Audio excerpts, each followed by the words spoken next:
टांग अड़ाने की आदत।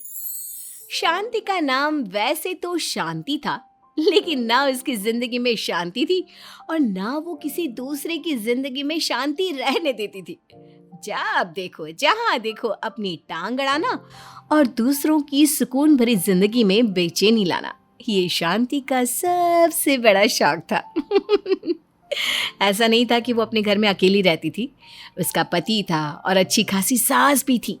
सास जानती थी कि उसकी बहू शांति का नेचर कैसा है, लेकिन क्या करती, कोई भी इंसान किसी दूसरे इंसान को बदल नहीं सकता ना।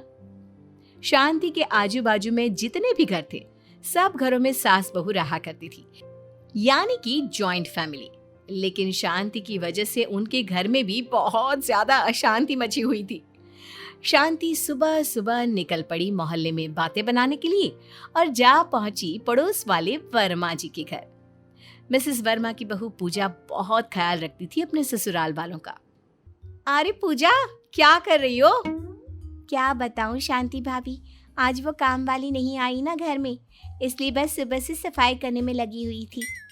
अरे काम वाली आई नहीं, या फिर तुम्हारी सास ने उसको आने नहीं दिया? अरे नहीं नहीं शांति भाभी, ऐसी कोई बात नहीं है।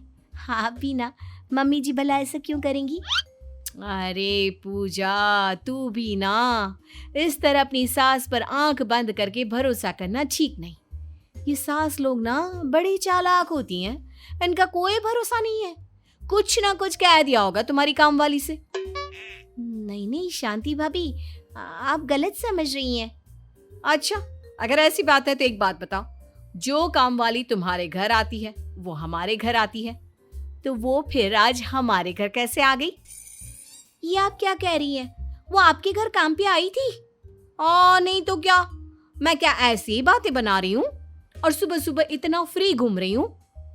अगर नहीं आई होती तो तुम मेरी सास को जानती हो ना, मुझे सुबह सवेरे बर्तन साफ करने में लगा दिया होता। इतना कहकर शांति तो वहां से निकल लेती है, लेकिन पूजा पहुंच जाती है अपनी सास के पास। मम्मी जी, ये क्या बात हुई? आपने आज काम वाली को काम पर क्यों नहीं आने दिया? अरे कैसी बात करती है बेटा, उसने मुझसे छुट्टी मांगी थी। अच्छा मम्मी जी, अब आप मुझसे झूठ बोल रही हैं। बाजू वाली शांति भाभी के घर में तो काम वाली बाई आई है और हम दोनों के घर में एक ही काम वाली आती है ना।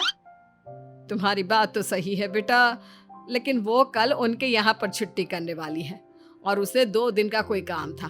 उसने कहा एक दिन हमारे यहाँ छुट्टी करेगी और एक दिन शांति की यहाँ। ठीक है मम्मी जी, मैं आपकी बात मान लेती हूँ, लेकिन एक बात जरूर कहूंगी, आपने ना अच्छा नहीं किया। जानती हैं सुबह से कितना थक गई हूँ मैं काम कर करके। पूजा की सास ने पूजा को समझाने की बहुत कोशिश की, लेकिन सब बेकार, क्योंकि पूजा तो अब शांति की बातों में आ चुकी थी। वैसे पूजा की सास समझ गई थी कि ये भड़काने वाला काम किसने किया होगा, लेकिन फिर भी वो चुप थी। जैसे ही शांति अपने घर पहुंची, शांति की सास की एक सहेली पीछे पीछे घर आ गई। अरे आओ आओ निर्मला बहन, बहुत दिनों के बाद आई हो। हाँ, इधर से गुजर रही थी तो सोचा तुमसे मिलती चलूं। और तुम्हारी बहू कैसी है? आंटी जी, मैं तो बिल्कुल ठीक हूँ। अरे आते रहा करिए ना, मम्मी जी आपको बहुत याद करती हैं। हाँ हाँ, क्यों नहीं बेटा, जरूर जरूर। तुम बताओ, ठीक हो ना? हाँ आंटी जी, मैं तो बिल्कुल ठीक हूँ। एक बात कहूँ शांति बेटा, शादी को 2 साल हो गए, अब अपने बच्चे के बारे में सोचो। देखो भाई, ज्यादा गैप रखने से ना बाद में परेशानी आती है। मैंने तो कितनी बार इसे और अपनी बेटी को भी समझाया कि भाई एक बच्चा पैदा कर लो, बच्चा आएगा तो घर में रौनक आएगी। अब हाँ हाँ आंटी जी, जरूर, मैं इस बारे में जरूर सोचूंगी। कुछ देर बाद सास की सहेली के जाने के बाद, मम्मी जी, आपको नहीं लगता आपकी जो सहेली आई थी वो हमारी पर्सनल लाइफ में कुछ ज्यादा ही घुस रही थी? क्यों बेटा, तुम्हें ऐसा क्यों लग रहा है? उन्होंने बच्चे के लिए ही तो कहा ना, वो तो सब कहते ही है। अरे 2 साल हो गए हैं ना तुम्हारी शादी को। मम्मी जी, मुझे लगता है कि ये मेरा और मेरे पति का फैसला है और इसमें किसी तीसरे को बोलना नहीं चाहिए। और वैसे भी कोई मेरी लाइफ के बारे में जरा सा कुछ भी बोलता है ना, मुझे बिल्कुल अच्छा नहीं लगता। अगर ऐसी बात है बेटा, तो फिर तुम क्यों दूसरों के घरों में जाकर उन्हें सलाह देती फिरती हो? मम्मी जी, मैंने ऐसा कुछ नहीं किया है। लेकिन आप ख्याल रखिएगा, अगर दोबारा मुझे किसी ने बच्चे के लिए टोका ना तो अच्छा नहीं लगेगा मुझे। धीरे धीरे वक्त बीतता चला गया। शांति की हरकतों की वजह से पूरे मोहल्ले में अच्छा खासा अशांत माहौल पैदा हो जाता था। कई साल बीत गए। शांति अब एक बच्चे की मां बन चुकी थी और उसका बेटा पूरे 25 साल का हो चुका था। अब शांति अपने बेटे राहुल के लिए एक बहू की तलाश कर रही थी और एक दिन उर्मिला नाम की एक औरत अपनी बेटी का रिश्ता लेकर शांति के पास पहुंचती है। नमस्ते बहन जी, ये मेरी बेटी सीमा की तस्वीर है, आप देख लीजिए। भाई मुझे तो आपका घर बार लड़का सब पसंद है। मैं चाहती थी कि मेरी बेटी का रिश्ता आपके बेटे राहुल के साथ हो जाए। हाँ, आपकी बेटी दिखने में तो ठीक ठाक है। बुरा ना माने तो एक बात कहूँ, आप ना अपनी बेटी के लिए कोई कम हाइट वाला लड़का ढूंढिए। अरे बहन जी, आप ऐसा क्यों कह रही हैं? लोगों को ना अक्सर मेरी सलाह अच्छी नहीं लगती। अरे मेरे बेटे राहुल की ना लंबाई बहुत अच्छी है और आपकी बेटी थोड़ी छोटी है। दोनों की जोड़ी तो वैसे ही अच्छी नहीं लगने वाली। अगर आपको मेरी लड़की पसंद नहीं है तो सीधे सीधे कह दीजिए ना। इस तरह उसकी हाइट के बारे में क्यों कुछ बोल रही हैं?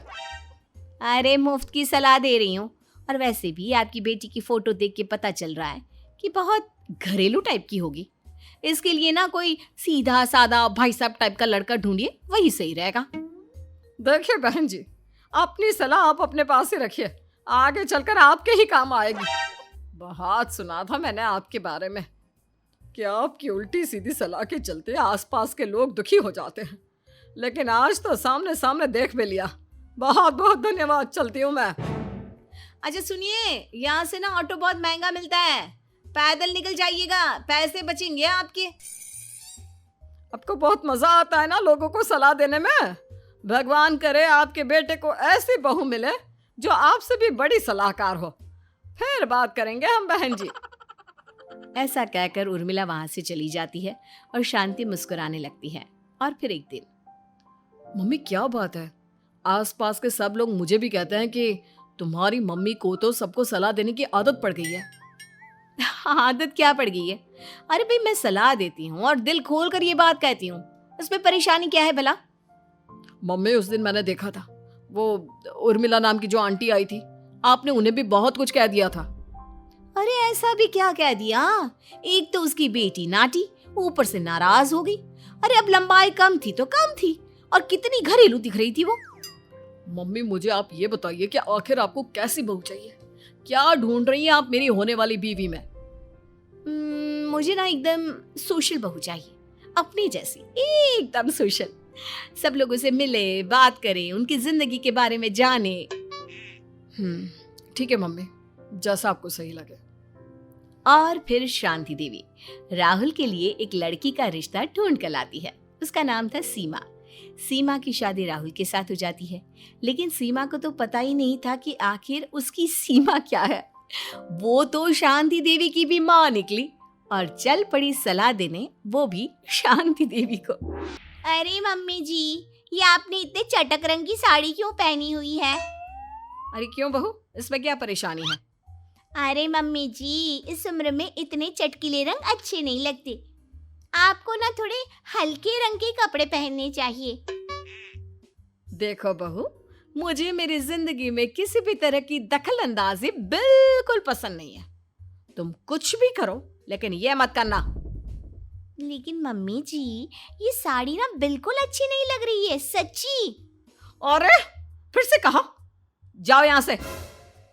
अगले दिन, अरे मम्मी जी, ये क्या पनीर की सब्जी खा रही हैं आप?